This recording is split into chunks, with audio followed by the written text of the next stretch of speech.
E aí, tudo bom com você? Como é que você tá? Hoje nesse vídeo eu vou falar sobre o significado, o real significado da palavra Hakuna Matata e como ela é aplicada na vida, na carreira e nas vendas. Beleza? Vamos lá, eu sou Edvaldo Rocha, eu estou criando conteúdos aqui para você que quer entrar nesse mundo dos negócios, que quer entrar nesse mundo das vendas, que quer se tornar um profissional ou uma profissional de vendas, e estou dedicando aí bastante do meu tempo para te ajudar, assim como aconteceu comigo lá atrás, tá bom? Então vamos lá. Primeiro, eu gosto sempre de contextualizar. Por que é que eu estou fazendo esse vídeo que tem nada a ver, né? O que é que tem a ver o Rei Leão, Hakuna Matata com a vida, com os negócios? Recentemente, acredito que alguns dias atrás, eu fiz um stories falando, eu estava acabando de sair lá do cinema, tinha assistido o Rei Leão a nova versão, né? A versão mais realista. E, enfim, foi interessante porque, ponto número 1, eu nunca tinha assistido o Rei Leão. É verdade.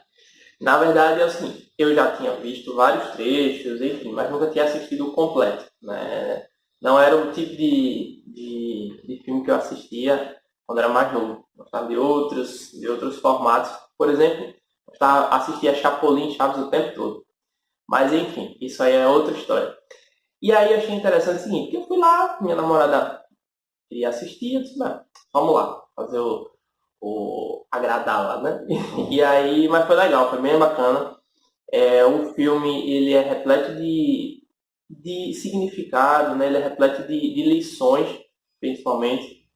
Eu não vou dar spoiler, né? Aliás, não precisa nem de spoiler, né? Porque o filme já é conhecido há muitos anos. Mas, enfim, o que eu achei bacana da história, em determinado momento, o Simba ele sai, né? Ele é expulso lá da sua casa, e ele vai para um outro local, tá triste, não quer mais saber de nada, o pai tinha morrido, aquela coisa toda. E aí até que ele acha o Timão e Pumba e eles ensinam, né, essa filosofia do Hakuna Matata. E aí eu fui pesquisar o que era Hakuna Matata de fato. Né? Até anotei aqui. Opa. Hakuna Matata, na verdade, é uma palavra, é uma expressão lá da África Central, países como Quênia, Tanzânia, Congo. Fui dar uma pesquisada. E significa literalmente, Hakuna quer dizer não há, Matata quer dizer preocupação. Então, não há preocupação.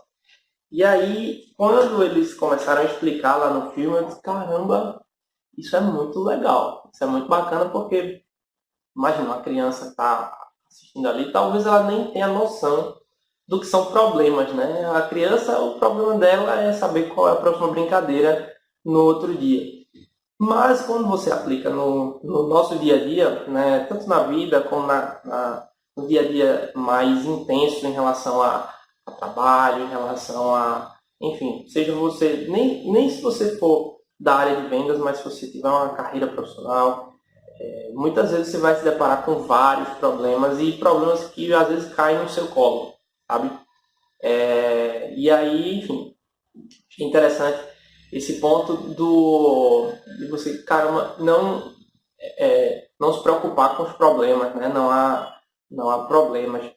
E aí eu pensei, pô, na filosofia também do coaching, né? Não é exatamente assim. Tá? A gente entende que existem problemas e a gente tem que encarar, mas a palavra, a relação que o Hakuna Matata tem com a metodologia do coaching, que é a que eu aplico, que é a que eu uso, tanto em mim como em clientes, é o seguinte, é ressignificar alguns problemas e assumir muitas vezes a responsabilidade para resolvê-los.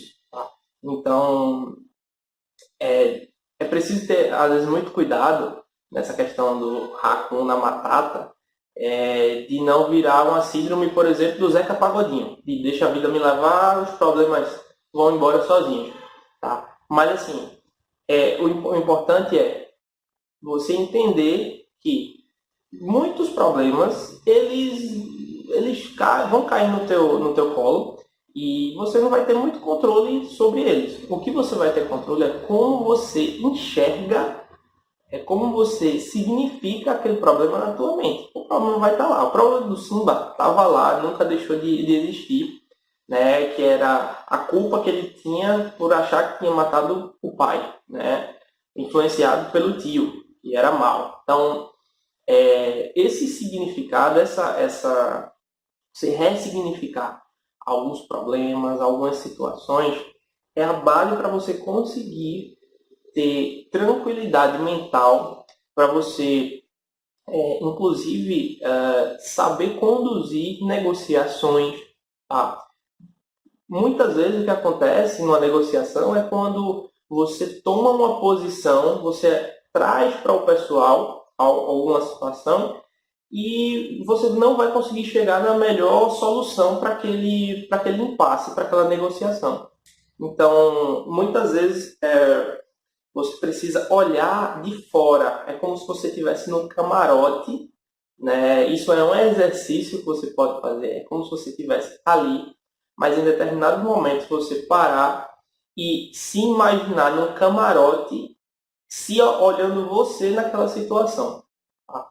Essa é uma técnica excelente, excepcional. Não é simples de aplicar. Às vezes parece até meio estranho, né? Coisa de maluco, mas funciona. Isso é cientificamente comprovado. Inclusive tem até um livro que fala muito sobre isso, que eu estou lendo nesse momento, que é do William Ury. William Ury, ele é um dos maiores especialistas em negociação do mundo, né? Inclusive é um dos criadores do método Harvard de negociação. Ele tem o best-seller dele é o Como Chegar ao Sim, tá? E ele tem um outro livro que é um pouco mais novo, que é o Como Chegar ao Sim com Você Mesmo, que é esse aqui, ó. Até trouxe para você, porque eu estou lendo, tô aqui na página, na metade.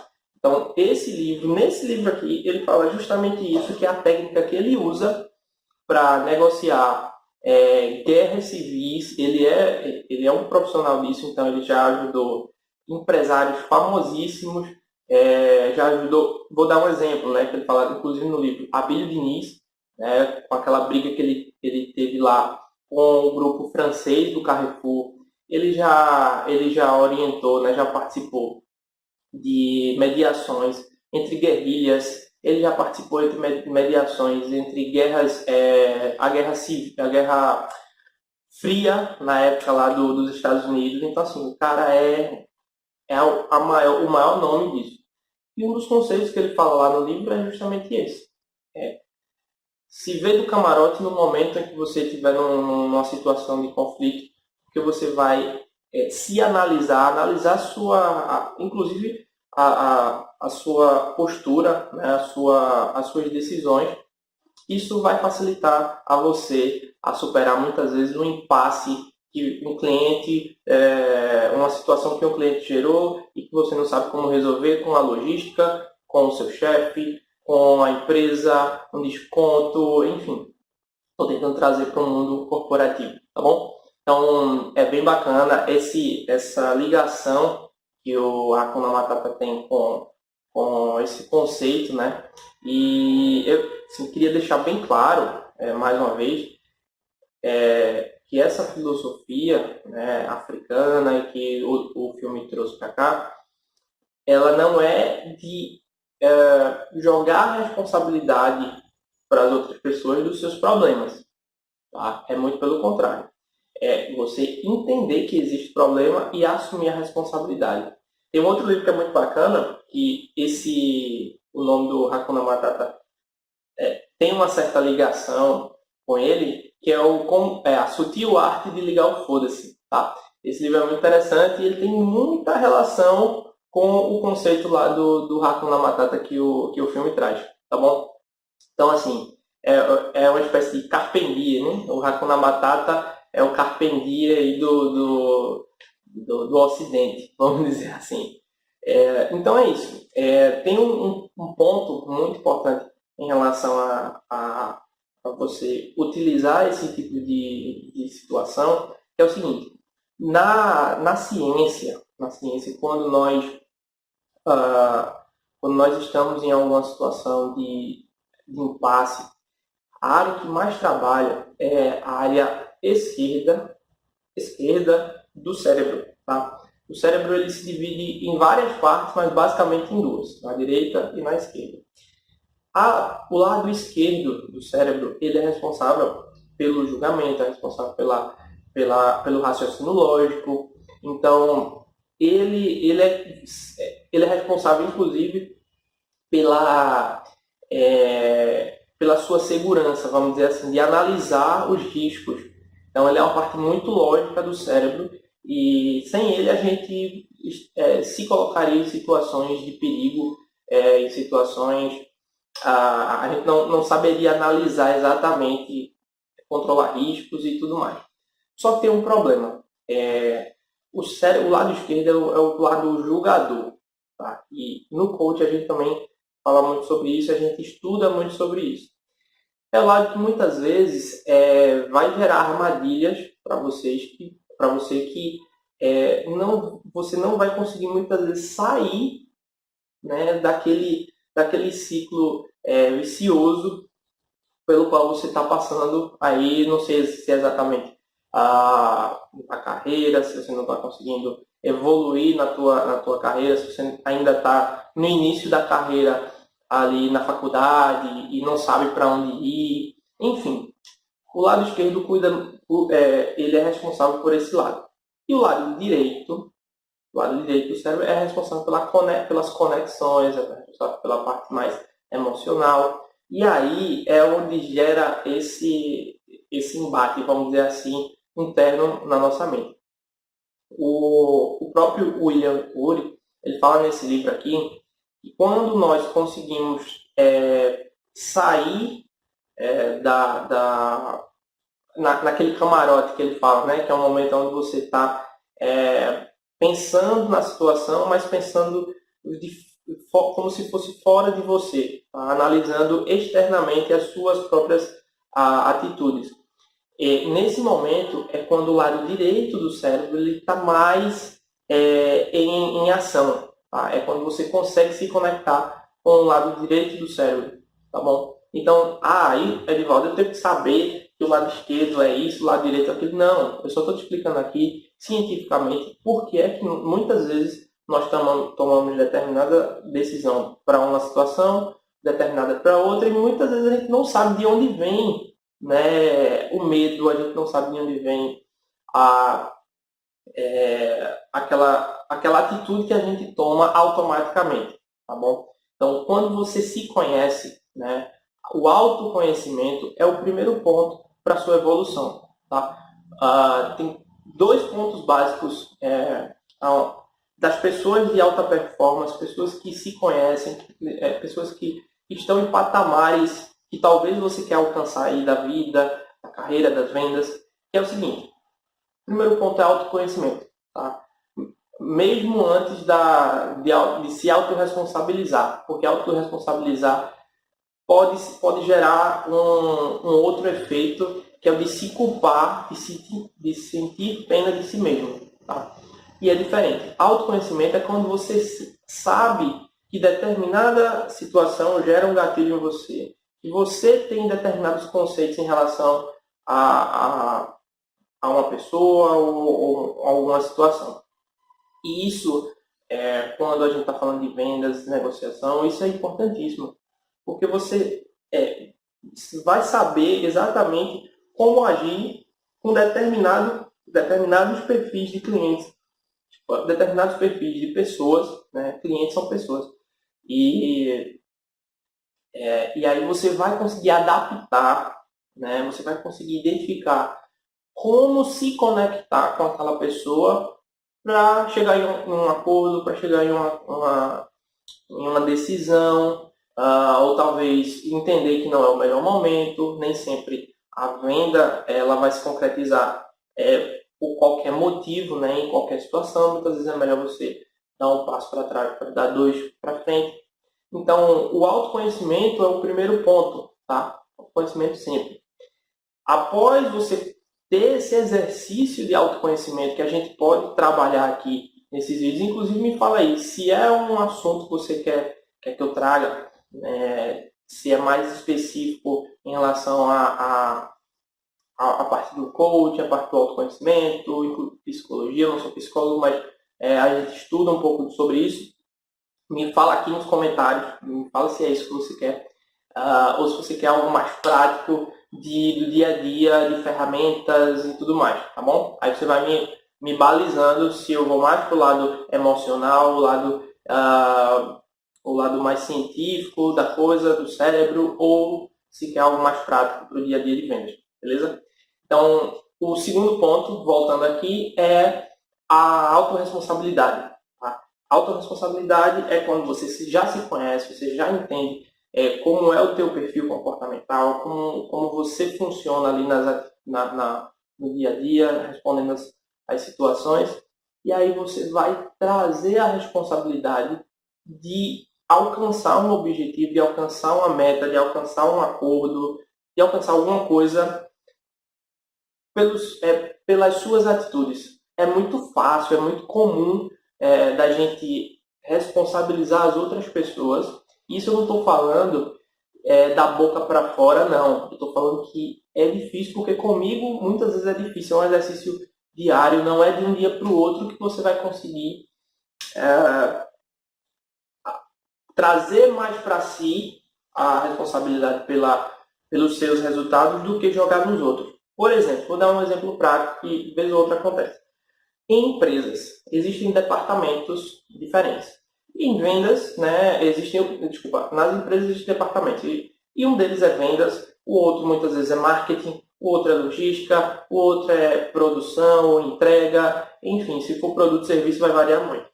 E sempre existiu, e acredito que vai sempre existir, uma leve disputa, vamos dizer assim, entre vendas e marketing, entre vendas e logística, porque cada um tem um interesse e muitas vezes os interesses conflitam. Isso é normal. Como é que você pode agir numa situação dessa? Né? Como é que as áreas agem numa situação dessa? É principalmente de empatia, de se importar, de entender a outra área, o outro setor, a função, ou o momento que determinado setor está passando, e tentar ajustar e adaptar para que você consiga os seus resultados sem culpar os outros. Sem chegar no final do mês ou do dia e falar, não consegui alcançar porque fulano não me entregou. Né? Não consegui alcançar a meta porque ciclano não planejou direito. A logística não planejou direito e eu não consegui entregar a minha meta lá de entrega, né? de resultado. Então, assim, esse é um exercício que você vai ter que fazer no seu dia a dia, mesmo sabendo que determinado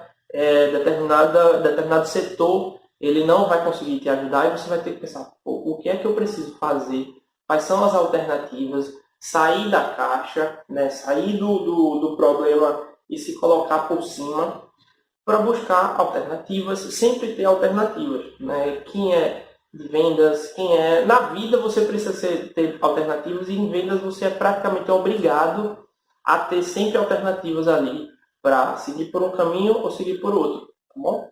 Então, acho que esse é o ponto mais importante quando você tem a autorresponsabilidade, quando você traz para si, você não se culpa, mas você entende como funcionam as outras pessoas, entende como funciona o ambiente, entende como funciona aquela organização, se for uma empresa, ou aquele perfil, se for uma pessoa, e vai entender e vai buscar a melhor forma de chegar num acordo dentro da situação em que você se encontra, tá bom?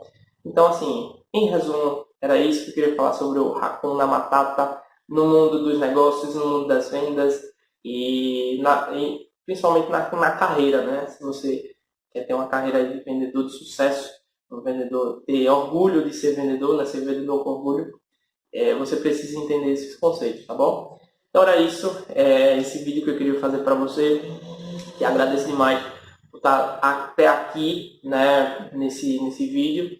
Eu criei um e-book específico para ensinar como iniciar, né, nas vendas, como se tornar um vendedor com orgulho, sair daquela situação de aversão às vendas, e principalmente para quem é tímido, né? Tem gente que é muito tímida e não consegue vender, ou enfim, tem algumas pessoas que não querem nem saber de vendas, mas eu quero quebrar esse paradigma, e nesse e-book eu ensino aí passo a passo como você pode se transformar em um vendedor profissional, um negociador profissional, e ter orgulho dessa profissão, assim como eu tenho hoje e não tinha lá no passado, né? Hoje eu tenho muito orgulho, hoje eu treino pessoas, eu sou coach de vendedores, e eu passei por uma jornada até chegar aqui, e é essa jornada que eu quero iniciar com você nesse e-book gratuito. Está em algum link aqui embaixo, e se você quiser de uma forma mais fácil, manda uma mensagem, eu quero o e-book, e aí eu vou te mandar com o maior orgulho, com o maior prazer. Bom, muito obrigado, um grande abraço aqui do Ed. Até o próximo vídeo, hein? Tchau, tchau.